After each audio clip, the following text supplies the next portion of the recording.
안녕하십니까. 성력시대 사도행전 통일가 선배님들의 신앙수기, 오늘은 김영운 선교사님에 대해서 알아보겠습니다.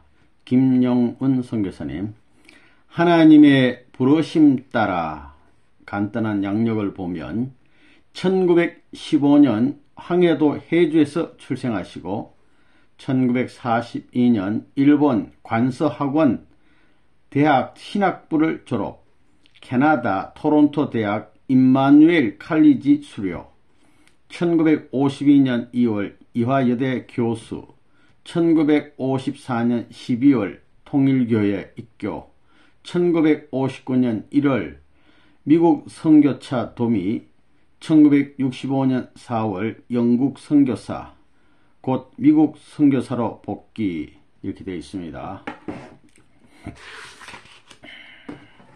하나님의 부르심 따라 김영운.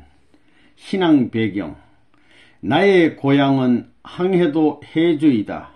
1915년 일남 3녀 중 맏딸로 태어났다. 나는 유교 가정에서 자랐지만 16세에 가정적인 전통을 깨고 감리교회에 입교, 크리스찬으로서 첫 발을 내디뎠다. 내가 크리스찬이 될 무렵 이용도 목사의 순회 부흥 집회가 요원의 불길처럼 전국을 휩쓸고 있었는데, 나는 어린 나이였지만 그의 설교에 많은 감화를 받았다. 그리하여 18세에서 21세까지는 예수교회로 옮겼었다. 이때 나는 너가 나를 찾은 것이 아니다, 내가 너를 찾았다는 계시를 받았다. 나는 이때 무엇보다도 순수성을 생명같이 여기고 있었다. 18세가 되었을 때 스웨덴보르그 썬다싱에 대한 서적에 심취하기도 했다. 나는 조숙했던 것이 사실이었고 나름대로 강한 의욕을 갖고 탐구하는 생활을 했다. 해주 고등 여학교를 졸업하고 나서 교원 양성소에서 9개월간 교육을 받게 됐는데, 그 이후부터 남을 가르치는 교사의 생활이 시작된 것이다. 쭉 이렇게 하시다가 신학대학 졸업 후에는 여자 고등 성경학교에서 교편을 잡았다. 그러다가 금강산 내금강에 들어가서 약 1년간 기도 생활을 했다. 금강산에서 1년간 기도 생활을 했었어요. 이 무렵 영락교회가 창립되어 그 교회에 다니면서 새로 생긴 중앙신학교에 나가 한 학기 동안 강의했다. 그러다가 현영학 씨의 추천으로 이화대학 사회사업과에서 교편을 잡게 되었고, 1년 후에는 다시 캐나다 선교부의 스칼라십으로 캐나다의 토론토 대학에서 또다시 신학을 연구하게 되었다. 이 대학교 안에는 신학교만 4개가 있었는데 나는 그중 해중교 계통인 임마누엘 칼리지를 나왔던 것이다. 그 대학을 수료하자 선교부에서는 내가 그냥 한국에 가는 것보다는 이하 대학에서 사회사업과 담당 교수를 역임했기 때문에 그 분야에 대한 공부를 더 하는 것이 좋겠다는 것이었다. 그래서 에큐메니칼 사회사업, 국가재건 이 3가지 연구에 목표를 두고 영국을 중심으로 연구 여행을 하게 됐다. 그리하여 영국에서 40일간, 독일에서 2개월간 체류하면서 유명 대학에 권위 있는 강의를 들을 수 있었다. 이래하여 부산에 도착한 때가 1952년 2월이었는데 당시 6.25 전쟁 와중이죠. 전쟁 중이어서 이화여대가 서대신동, 부산의 서대신동에 천막집으로 옮겨와서 수업을 하고 있었다. 첫 강의는 에큐메니칼 운동에 관한 것이었는데 나의 강의를 듣고 김환란 박사는 물론 모든 학생들이 감동을 받는 것이었다. 이곳에서 한 학기를 마치고 서울로 올라왔다. 이화여대에서 불러내신 하나님. 1954년 11월 말 나는 신병으로 인하여 수일 동안 자유롭게 거동도 못하고 있을 무렵이었다. 고 한충하 선생과 안창성 선생이 찾아와서 전도하면서 계시받은 내용을 발표하는 곳이 있으니 가보자고 하기에 그 초청에 쾌히 응하기로 했다.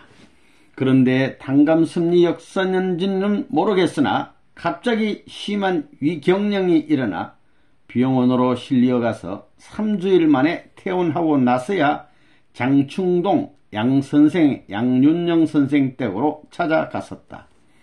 그곳에서 처음으로 선생님을 배웠게 되었고, 문수명 선생님, 유협회장 외에 다수의 식구들을 만나게 되었는데 그날이 12월 27일이었다. 1954년.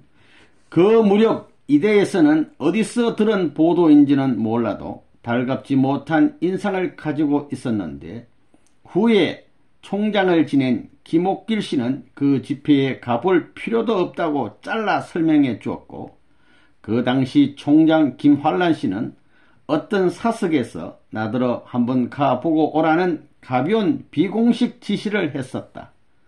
전자는 나를 아껴서 그 말을 해주었고 후자는 나를 신뢰해서 그 말을 해주었을 것이다. 그러나 내가 통일교에 간 것은 김 총장의 지시도 지시겠지만 보다 중요한 이유는 계시받은 말씀도 듣고 싶었고 또 문제의 주인공을 직접 만나보고 싶은 마음이 더 컸기 때문이었다.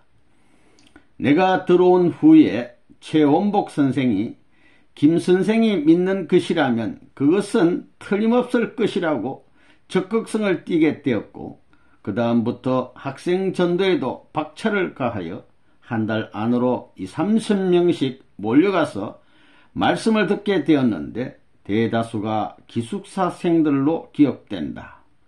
그러니까 김영훈 선교사님이 먼저 전도가 되고 그 다음에 최원복 선생님이 김 선생님의 말에 의해서 자극을 받고 전도가 됐다 이런 말씀이 되겠습니다.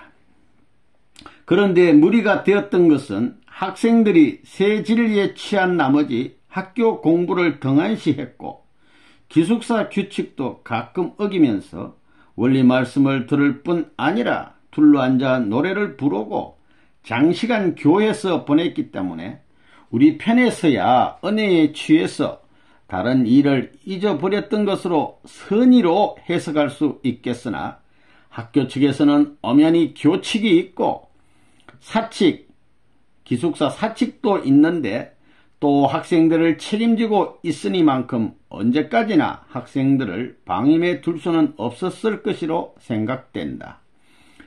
거기다가 한 선생이 기숙사 사감으로 있으면서 원만하지 못한 대인관계로 갈등도 있었던 것 같고 그 외 여러가지 복잡한 문제가 야기되어서 이대의 교육 방침에 어긋난다고 보는 일을 더 이상 허용할 수 없었던 것이다. 내가 원리를 들은 후 7일이 되던 날 맨 처음으로 찾아간 분이 김환란 총장이었다. 평소에 나를 총애해 주었고 나도 존경하는 분이었으므로 먼저 찾아가서 내가 이해한 대로 좋은 점을 들어서 원리와 선생님에 관한 것을 자세히 소개했다. 이때 총장은 내 말에 귀를 기울여 잘 들어주셨고 앞으로 더 얘기해 달라는 말까지 남기면서 다정한 대화를 주고받았다. 그러나 날이 갈수록 전도가 더욱 적극성을 띄어가므로 통일교회에 나오는 일부 선생과 학생들이 학교 문제로 골치를 앓기 시작했다. 하루는 김 총장이 나를 불러 애원하는 어조로 그 교회의 원리는 우리 학교의 전통적인 신앙과는 맞지 않는데 꼭 그 교회의 교리를 믿어야만 하겠느냐고 다그쳐 물었다. 나는 대답하기를 제게 있어서 종교는 생활수단이 아니고 생명에 관계되는 문제이기 때문에 하나님의 진리라고 인정될 때 다른 모든 것을 잃어버리는 한이 있더라도 그것을 저는 부인할 수 없다고 하였더니 그러면 김선생 개인의 신앙 문제로서 그 교회에 가는 것은 막지 않을 터이니 우리 학교 안에서만은 그 교리를 가르치지 말라는 것이었다. 나는 세계가 다 나의 교구인데 소원이시라면 이대만은 거기서 빼드리겠으니 안심하라고 했다. 총장은 더욱 침울한 표정으로 김선생은 우리 학교의 정수분자야. 나는 김선생을 내놓고 싶지 않으니 내 마음이 얼마나 아픈가를 알아달라고 애끓는 호소를 하는 것이었다. 나는 총장님의 은혜를 배반하지 않고 오래도록 이대를 위해 일하면서 총장님의 사랑에 보답하고 싶다고 했더니 그분은 다시 좀 생각해 보라는 것이었다.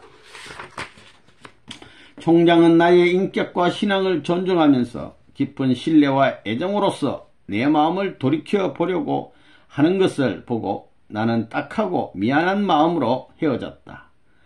그런데 그것이 그분과의 마지막 면담이 되었던 것이다. 그러나 내가 모르는 동안 배후에서 우리 교회에 대한 좋지 않은 말이 많이 논의되고 나를 캐나다에 유학시키고 큰 기대를 가지고 있던 캐나다 선교부에서도 신중한 토의들이 있었던 것 같았다. 얼마 후에 학령말 시험이 끝나고 봄방학이 시작되었을 때 한 장의 간단한 공문 편지가 총장실로부터 보내져 왔다. 그 내용은 학교 일을 계속할 터면 그 교회에 나가지 말고 그 교회를 나가겠거든 학교 일을 그만두어 달라는 것이었다. 나 역시 간단한 편지로 내 결의를 표명해서 답해 보냈다. 그랬더니 총장 말이 그래도 다시 한번 나를 보러 올 줄 알았더니 어쩌면 서면으로 답을 해버리고 말았소 하며 몸내 섭섭한 정을 표시하였다. 나는 사실상 반칙 행위를 한 일도 없고 그들이 이단이라고 본 원리를 학교 안에서 가르친 일도 없으니 나는 애매한 처분을 당한 것이다. 그러나 나는 김 총장의 처사를 잘못이라 비난하고 싶지도 않았고 다만 하루속히 우리 교회의 진리가 햇빛같이 드러나서 만민의 오해를 풀어주는 날 총장과 내가 다시 격이 없는 대화를 주고받을 수 있게 되기만을 바라고 있었다. 그런데 그날이 오기도 전에 그분의 별세 소식을 전해 들었을 때 몹시 섭섭했다. 이날 돌아갔어요.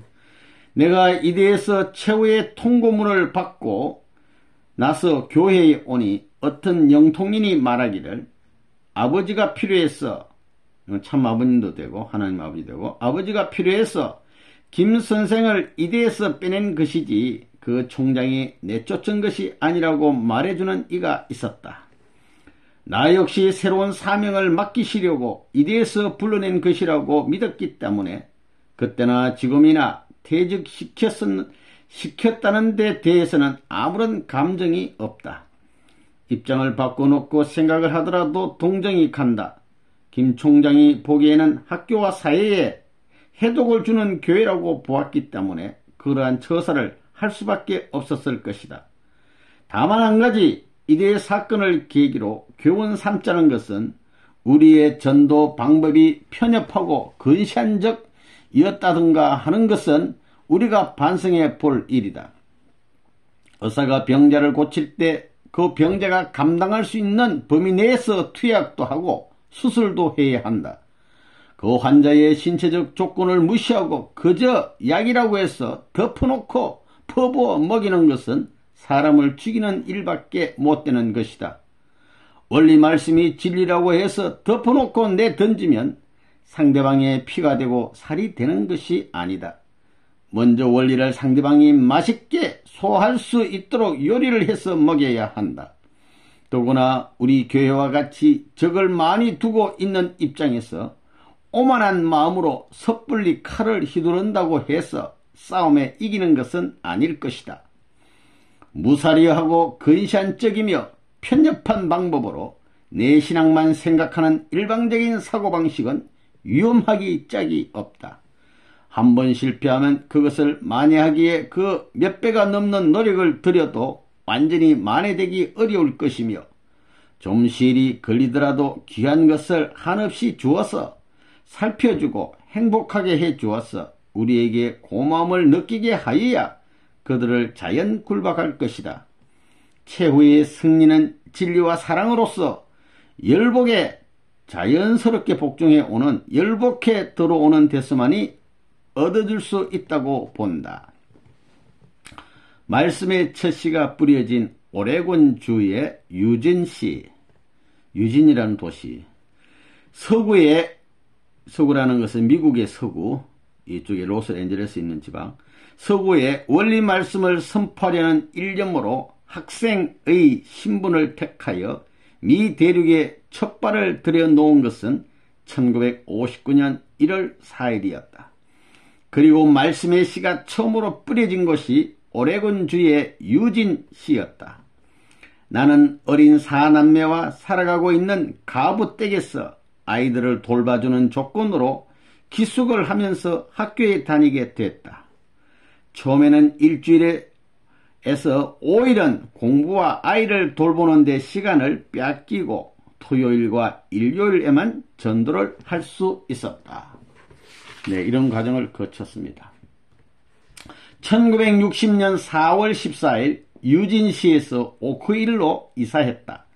식구들을 기르면서 순회하는 한편 원리의 재번역을 하여 IBM 이그제큐브티브로 원고를 타이핑하며 매일 16시간씩 일을 강행했다.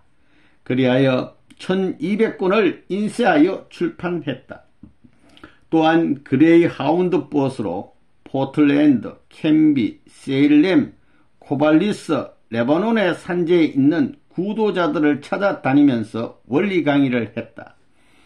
1961년 11월 식구들을 데리고 샌프란시스코로 이동하고서 본격적인 전도에 나섰다. 유진시는 보수적인 도시이나 샌프란시스코는 국제도시로서 새 종교를 찾는 사람들이 많은 개방적 도시이기 때문이다.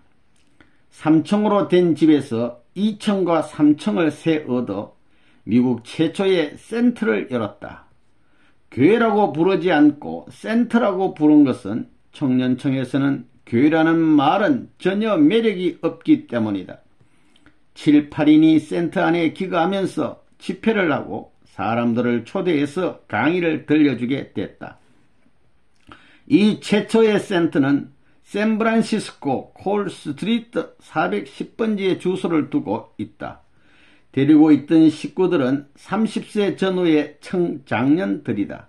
모두들 직장을 가지고 있어서 저녁 시간과 주말에 전도하여 사람을 찾고 직장에서 받은 수입으로 센터의 생활을 운영, 일체의 활동비와 출판비를 충당했다.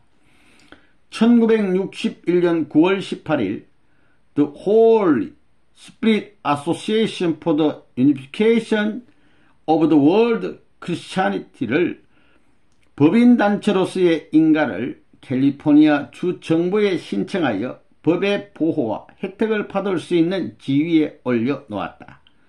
1962년 1월 처음으로 3층 건물을 식구들이 번 돈으로 사서 센터로 쓰게 되었는데 그곳이 샌프란시스코 머스닉 에비뉴 1309번지에 위치하고 있었다.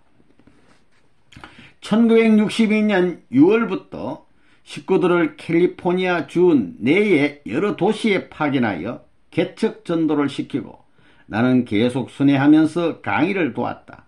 그 결과 산호제, 버클리, 포틀랜드, 벌링감, 헤이워드, 로스앤젤레스, 프레즈노, 세클라멘토 등으로 확장되었다.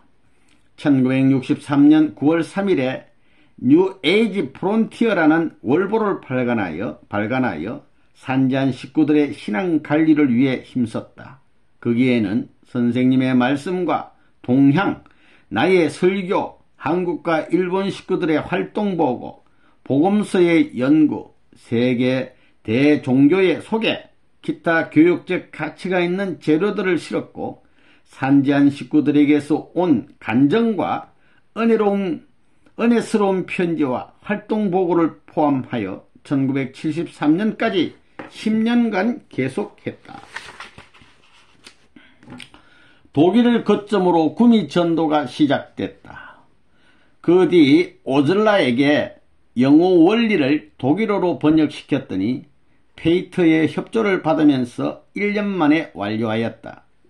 이 원고를 들고 오즐라와 페이터가 조국 복귀를 위하여, 독일 복귀를 위하여 말입니다. 먼저 귀국하고 그 뒤를 이어 파울 부처와 그의 아들 클라우서가 가고 바바라와 엘케가 그 다음 출발하였으니 도합 장년 6명과 청년 1명이 독일의 프랑크푸르트에서 전도를 시작하였던 것이다. 미국 개척과 유럽 개척을 하신 겁니다.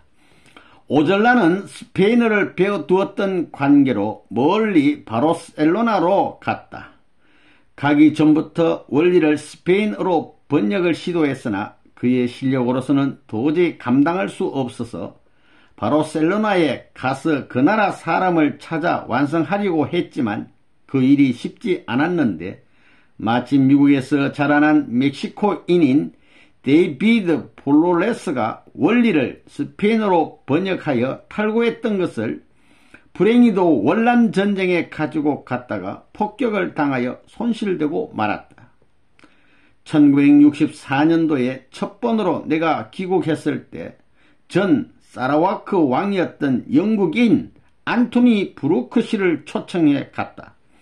브루크 씨는 한국 교회를 방문한 후 일본 오사카, 교토, 히로시마, 도쿄를 들려 간증을 하고 동년 1964년 4월 10일에 샌프란시스코로 돌아왔다.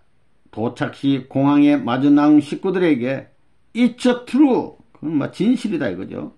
It's all gloriously true라고 외쳤다.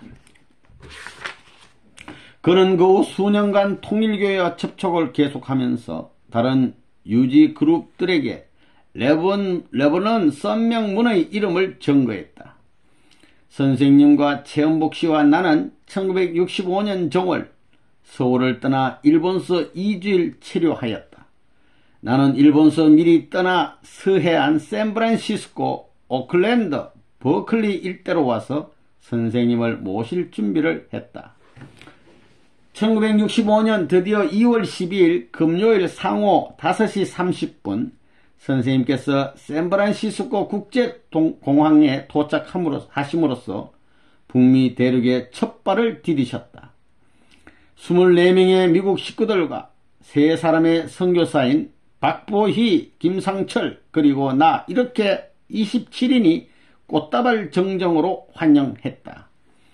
이때는 오클랜드의 마티네 집에서 집회를 할 때이므로 그곳에 체류하시면서 식구들에게 말씀도 하시고 질문에 대답도 하시고 그 지방의 명소를 관광하시고 성지 택정을 하시기 시작하여 제일 먼저 샌프란시스코 상항의 트윈픽스 쌍봉을 부모봉이라 칭하고 그 중에 높은 봉을 최초의 성지로 축복하였다. 그것이 2월 15일이었다.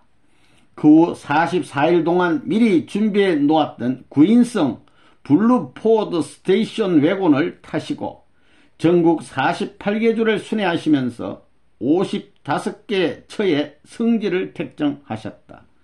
알래스카와 하와이는 못 갔다. 조지 노턴과 고든 로스가 번갈아 운전하였고 최은복 씨와 내가 모시고 다녔으며 플로리다까지 갔을 때 박보희 씨가 나와서 워싱턴 DC까지 동반하였고 최봉춘 씨가 일본에서 도착하여 워싱턴에서 선생님을 만나고 거기서부터 박보희 씨는 떨어지고 최봉춘 씨가 일행에 끼었다. 김상철 씨가 솔로레이크 시티에서 우리를 맞이하여 아이다호주, 몬타나주, 워싱턴주 그리고 오레건주까지 동행하였다. 내가 미국 선교를 시작했던 오레건주의 유진에서 마지막 성지를 택하여 축복하시고 다시 서해안 즉 베이 에어리로 돌아가서 오클랜드로 되돌아감으로써 44일에 미국 일주를 끝내셨다. 선생님은 부모의 날을 워싱턴 DC에서 보내시기 위하여 최원복, 최봉춘 씨를 대동하고 비행기로 가시고 나는 부모의 날을 서해안 식구들과 지내기 위하여 남아졌다. 그 후에 나는 다시 워싱턴 DC로 가서 선생님을 모시고 있다가 선생님의 명에 의하여 1965년 4월 26일에 3개월의 비자를 얻어 영국 런던으로 갔다. 선생님의 미국 체류는 그해 7월 1일까지 4개월 반이었다. 그동안 성지 택정 이외에 21일 수련을 워싱턴 DC에서 가지고 여러 차례 식구들을 데리고 말씀하신 것 외에 외부 인사 2사람을 왕방하였다. 만났단 말이야. 한 분은 미국의 유명한 입신영매 아드 포워드를 만났으니 안토니 브루크계에서 이 길을 열어주었다. 또 한 분은 전 미국 대통령 드와이트 D. 아이젠하워를 그의 저택으로 왕방 가서 담화하신 것이다. 선생님은 최원복 씨와 최봉춘 씨를 대동하시고 먼저 카나다로 가셨다가 남미의 몇 나라와 포르투갈을 거쳐서 영국 런던으로 오셨다. 나는 먼저 런던에 가서 개척 전도하면서 선생님 일행을 기다렸다가 새로 전도한 9명의 식구와 안토니 브루크 씨가 보내준 리무진으로 선생님 일행을 영접하였다. 그 다음날 런던에서 유명한 공원인 켄싱턴 가든에 있는 피터팬 동상에서 멀지 않은 땅을 구라파 첫 성지로 택정했다. 7월 20일 나는 선생님 일행을 모시고 덴마크의 코펜하겐으로 갔다가 노르웨이의 오슬로와 스웨덴의 스톡홀름을 거쳐서 서베를린으로 와서 맞아주는 피트 코어와 오절라 슈만을 만나서 베를린의 성지를 택정하였다. 우리 일행은 7월 28일 프랑크푸르트에 가서 파울 베너와 그의 아내 크리스텔, 그의 아들 클라우스, 그리고 피테의 여동생 바바라 코어와 엘케 클라비테르를 만났으니 이들은 다 미국 서해안에서 전도받고 개척 선교사로 독일에 귀국해 있던 식구들이다. 그 외에 독일서 전도된 7사람의 새 식구도 선생님을 만났다. 이제부터는 우리 일행의 파월 워너와 피트 코어가 합해져서 구라파 순회 여행을 계속하고 그 후 중동, 아시아를 거쳐 26일 동안의 순회 노정을 동행했다.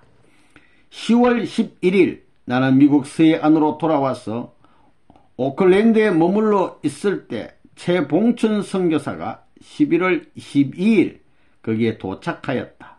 나는 박보희 씨의 초청으로 워싱턴 DC로 가게 되어 최 선교사에게 서해안 책임을 맡겼다. 김상철 씨는 비자 사정 때문에 유타주에 가서 직장을 가지고 있으면서 서부지방 식구들을 연락하였다. 이미 미국에 와 있던 일본 식구 오누키 겐지와 임연수 씨가 같은 해 12월 11일에 서해안으로 가서 최봉춘 씨와 합세하였고 신미식 씨가 100일 된 진기군을 데리고 동년 1965년 12월 28일에 샌프란시스코에 도착하여 그의 남편과 합하였다. 최봉춘, 신미식 두 분은 부부이다. 런던에서는 많은 소단체에 찾아가서 말씀을 전하게 되었다. 때를 같이하여 도리스를 로마로 보내어 개책을 시켰더니 언어의 장벽으로 고생을 많이 하고도 별다른 성과를 얻지 못했다. 그래도 몇 사람을 찾아 놓았기에 그들에게 이태리를 맡기고 도리스를 런던으로 오게 하여 책임을 맡겼더니 언어가 자유로이 통하게 되어 마치 물고기가 바닷물에 들어간 것처럼 기뻐하는 것을 볼 수 있었다. 라이너가 불란서를 다소 알고 있었기 때문에 독일에 있다가 불란서를 복귀하겠다고 파리로 갔다. 그러나 라이너도 오랫도록 고독한 싸움을 싸우다가 돌아왔다. 그의 불어 실력이 부족할 뿐 아니라 프랑스와 독일이 서로 언제나 원수의 입장에 서 있었기 때문에 두 국민성이 너무나 상충적이어서 전도에 많은 애로가 있었을 것이다. 해외에서 개척 전도에 성공하려면 몇 가지 구비 조건을 갖추지 않으면 어려운 일이다. 선교할 수 있는 조건이 갖춰져 있지 않으면 고생을 해도 일의 성과를 거두지 못하니 자연히 힘이 빠지게 되고 만다. 고충 가운데서도 하나님의 역사가 영국에서 선교 기반이 딱 껴지자 다시금 나는 워싱턴으로 돌아왔다. 선생님께서 제1차 세계순회 노정 중에 미국에 오셔서 그동안 산발적으로 행해졌던 선교활동을 체계화시키고 40일간 순회를 하시면서 식구들을 직접 교육시킴으로써 선교 역사에 신기원을 이뤄 놓으셨다. 이때까지는 선교사 각자 역량껏 원리 전파에 분투 노력해온 소생적인 선교 시대라면 이후부터는 일사불란한 장성적인 선교 시대를 맞이하였으며 선교 정책도 다양화되어 각각 분담 책임이 생기게 된 것이다. 그동안 미국에서 개척 전도하면서 고충이야 말할 수 없이 많았지만 대표적인 것을 들자면 우선 원리 말씀을 영어로 번역하는 것이었다. 미국은 특히 문화 수준이 높고 또 지역이 넓어서 문서 없이는 전도하기가 어려웠다. 원리 말씀을 영어로 번역하는 데 있어서 한국어의 뜻을 충분히 소화해서 영어화해야 하고 더구나 대중이 이해하기 쉽도록 써야 하기 때문에 고충이 많았다. 그러나 어렵게 Divine Principle and its Application을 원리 해설을 초기에 발행하고 그 후에 World Religions를 그리고 Unification Theology를 저술했다. 통일신학을 저술했다. 그리고 초기엔 그처럼 큰 대륙에서 자동차 없이 지내자니 활동에 불편이 많았던 것도 숨길 수가 없고 경제적인 고충도 빼놓을 수 없을 것 같다. 나 자신 무일푼으로 전도를 나간 데다가 매일 생활을 해야 하고 그 당시 학생으로서 매일 학교에 나가야 했기 때문에 2중 3중의 생활난이 겹쳤다. 하루 평균 20시간 정도 일을 해야 했다. 말하자면 몸은 하나인데 사소한 것 외에 예를 들면 사업부, 문화부, 전도부 일 등 닥치는 대로 해내야 했던 것이다. 또 한국에 주님이 오신다는 메시지를 그들에게 소개하고 납득해 해야 한다는 것이 어려운 일이었다. 다행히 나는 과거에 캐나다에서 3년 동안 공부했던 경험과 구라포를 두루 다니면서 공부한 경험이 있고 또 그 당시 미국에 건너가자마자 택한 과목이 미국의 생활 환경과 정신 문명을 연구하는 것이었기 때문에 약간 고충을 덜 느꼈지. 사실 미국 사회의 정신 문명과 사회 체제를 모르고 그들과 어울려서 전도하고 원리를 소개한다는 것은 어려운 일이다. 그러나 그러한 조건 하에서도 미국 땅을 개척할 수 있었던 것은 모두 하늘의 역사라고 믿어진다. 그동안 교회는 세계적인 발판을 굳히고 많은 발전을 가져왔다. 원리를 세계화하는 데 있어서 중요한 것은 우리 식구들을 내적 외적으로 실력을 무장시키고 우리 단체를 더욱 강하게 하는 것이라고 본다. 감사합니다.